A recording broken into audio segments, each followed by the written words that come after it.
Je vais présenter le truc en français. Donc, le travail que je vais le présenter aujourd'hui, c'est l'apport des polymères dans le domaine dans le domaine énergétique. On vous écoute pas. Donc, dans le domaine énergétique, que ce soit dans le domaine de la conversion photovoltaïque ou bien dans le domaine thermique. Donc, on travaille au Centre de recherche et technologie semi-conducteurs polyénergétiques. Et aujourd'hui, le challenge est d'avoir des panneaux solaires plus durables, compte tenu des changements climatiques qui sont actuellement en cours. Alors, je vais faire un petit aperçu sur le développement durable, qui est un point important. Puis, on va faire un petit aperçu sur le domaine des polymères dans le domaine de l'encapsulation des cellules solaires, donc le module photovoltaïque, et l'apport des nanotechnologies. Donc, comment la nanotechnologie, les nanomatériaux, comment permettent aujourd'hui d'améliorer les propriétés de ces matériaux dans le domaine d'améliorer harvesting. Donc, c'est le procédé expérimentaux et quelques conclusions en cours. Donc, aujourd'hui, très brièvement, parce que le temps qui est alloué, il est très réduit, je devais normalement réduire les slides.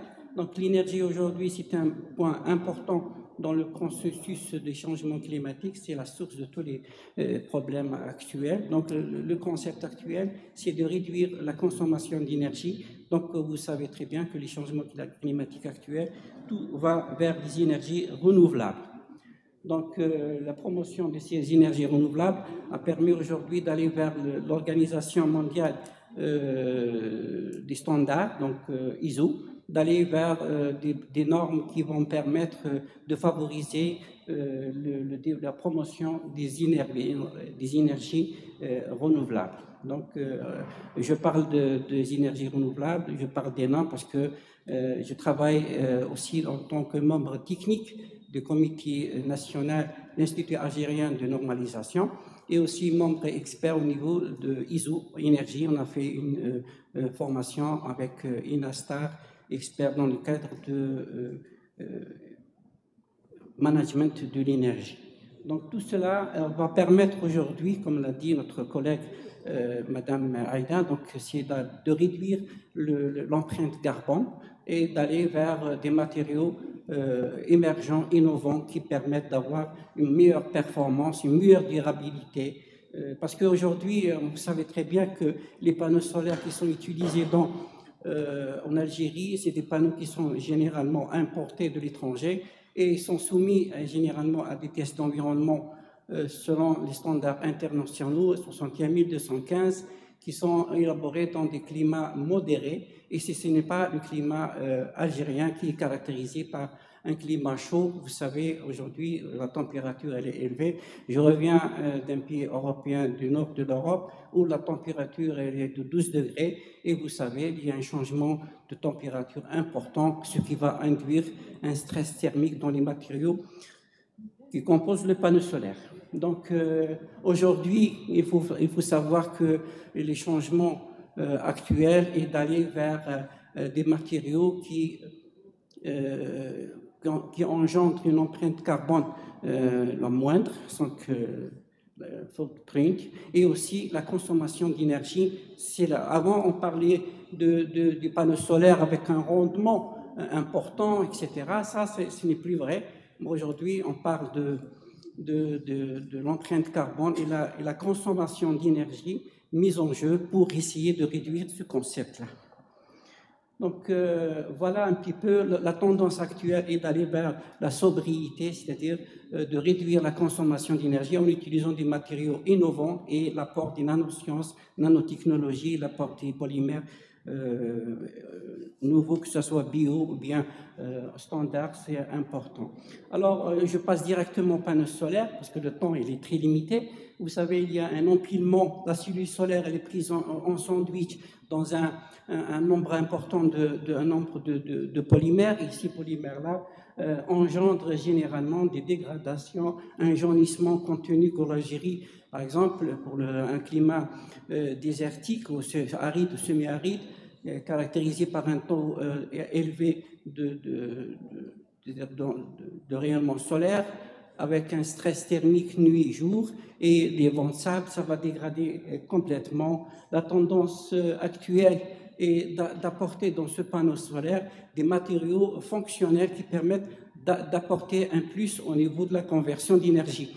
L'énergie solaire aujourd'hui, elle a un rendement important qui voisine actuellement les 30%, mais il va falloir assurer une meilleure durabilité, une meilleure fiabilité de ces panneaux dans le milieu extérieur. Alors, pour les polymères qui sont utilisés dans les panneaux solaires, la propriété importante, c'est que ces panneaux doivent avoir, les polymères avoir une transition vitreuse qui est comprise entre 0 et moins 40 degrés. Pour les VA, par exemple, vous savez très bien, je suis avec la famille des polyméristes, il y a de l'environ de moins de 37 degrés Celsius. Et aussi, ces panneaux doivent avoir aussi subir des tests de fiabilité selon les standards internationaux. Aussi, avoir un polymère qui conduit très très bien la chaleur, conductivité thermique. Alors, les matériaux qui sont utilisés actuellement, s'il y a l'EVA qui est pratiquement 80% dans le marché mondial, il y a d'autres matériaux émergents qui sont dans le marché, notamment on parlait tout à l'heure du polyolefine, effectivement, on travaille dessus depuis quelque temps, il a montré beaucoup d'amélioration sur les propriétés, la durabilité de panneaux solaires, compte tenu qu'il n'y a pas d'émanation de l'acide acétique qui va dégrader les contacts ohmiques au niveau de la cellule, parce que le VA, une fois dégradé, il va émettre de l'acide acétique compte tenu de sa structure chimique. Alors, le plus important aujourd'hui est d'avoir mettre sur la surface avant du panneau solaire l'EVA fonctionnel pour convertir cette énergie qui est dans le domaine UV. Vous savez très bien que la cellule solaire essaie de convertir uniquement environ maximum 20% du rayonnement solaire, 80% elle est utilisée, elle n'est pas utilisée, ça permet d'augmenter la température du panneau solaire et c'est très mauvais parce que lorsque la température augmente, le rendement les performances du panneau solaire et du système du panneau solaire, système photovoltaïque qui alimente un village ou une installation va réduire. Donc tout l'intérêt de réduire la température de fonctionnement du panneau solaire. Voilà le principe aujourd'hui de LDS, c'est luminescent downshift, c'est les nanomatériaux qu'on met à l'intérieur de la matrice polymère qui va permettre d'apporter un plus dans les propriétés de polymère. Aujourd'hui, la société 3M Solar commercialise généralement quelques... Oui, ok. Donc, c'est très très bref. Hein. Donc, certaines propriétés pour permettre d'avoir un peu les propriétés de ces polymères pour avoir une bonne relation avec voilà, les propriétés qu'on a pu développer à travers le polymère qui est commercialisé. C'est commercialisé déjà. Donc, voilà. Alors, nous, dans notre activité de laboratoire, nous avons fait quelques investigations expérimentales pour trouver un peu le moyen pour déterminer cette situation. On a utilisé les nanomatériaux sous forme de colorants organiques, aussi des oxydes métalliques et aussi des quantum dots qui vont permettre, des complexes organiques qui permettent d'augmenter l'absorption et l'émission. Voilà un petit peu les quelques propriétés de ces l'émission, absorption de ces colorants organiques. Aussi bien les nanoparticules métalliques que nous avons utilisées à partir du TiO2, aussi ZNO que nous avons synthétisé. Aussi, voilà à peu près le travail que nous avons réalisé au laboratoire. Les quantum dots, c'est des travaux que nous avons fait une collaboration avec l'université technique de Vienne. Donc, on a la collègue nous a envoyé quelques échantillons pour faire un peu le travail. Vous voyez un peu comment le spectre augmente pratiquement le déplacement de Stokes, qui permet d'augmenter un petit peu l'absorption et l'émission et avoir un rendement de conversion important. Ça, c'est un petit peu de description expérimentale qui sont réalisés au laboratoire. Un peu quelques spectres d'absorption. Vous voyez une nette amélioration. Le timing, on s'approche de la fin. Donc, il y a des spectres qui ont été réalisés. Nous avons eu une collaboration avec le laboratoire polymère compétence centrale Lioban avec le professeur Gierno Oreski en Autriche. Donc, nous avons une très forte collaboration. Donc, voilà un petit peu les spectres d'absorption, transmission, réflexion, etc. Vous voyez qu'il y a une nette amélioration de l'absorption, c'est un point important.